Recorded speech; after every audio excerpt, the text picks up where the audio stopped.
Media আর modelling জগতে আলোড়ন তোলা সেই হ্যাপি পরে হঠাৎই আড়ালে চলে যান, বেছে নেন ইসলামী জীবনধারা। 2014 সালে জাতীয় দলের পেসার রুবেল হোসেনের বিরুদ্ধে ধর্ষণের অভিযোগ এনে দেশ জুড়ে হইচই ফেলে দিয়েছিলেন মডেল ও অভিনেত্রী নাজনীন আক্তার হ্যাপি।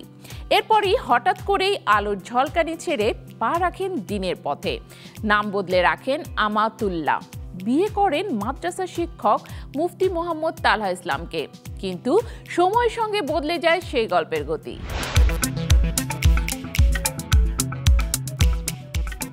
2014 সালে জাতীয় দলের পেসার রুবেল হোসেনের বিরুদ্ধে ধর্ষণের মামলা দায়ের করে সারা দেশে আলোচনায় আসেন মডেল ও অভিনেত্রী নাজনীন আক্তার হ্যাপি।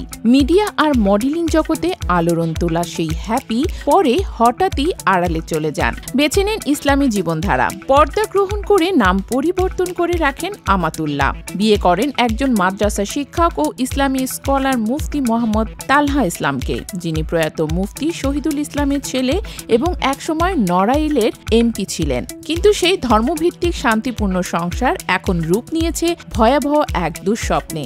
এবার স্বামী তালহার বিরুদ্ধে ভয়াবহ অভিযোগ এনেছেন হ্যাপি। তার দাবি, তালহা ইসলাম এখন পর্যন্ত 9টি বিয়ে করেছেন। বিভিন্ন নারীর প্রতি তার আসক্তি এমন পর্যায়ে পৌঁছেছে যে কিছু কিছু বিয়ে করেছেন মাত্র কয়েক মাসের জন্য। আর এসব বিষয় ধীরে ধীরে জানতে পারেন হ্যাপি। শুধু বিয়ে নয়, যৌতুকের জন্য তাকে নানাভাবে নির্যাতন করা হয়েছে বলে অভিযোগ। সামান্য কথা বললেও তালহা তার ওপর শারীরিক নির্যাতন চালাতেন। শুধু হ্যাপি নন, তাদের সন্তানও নির্যাতনের শিকার হয়েছে একাধিকবার। হ্যাপির ভাষায়, এই সম্পর্ক থেকে মুক্তি পেতে আমি বহুবার তালাক চেয়েছি, কিন্তু সে আমাকে তালাক দিতে চায় না, বরং ভয়ঙ্কর সব শর্ত দেয়।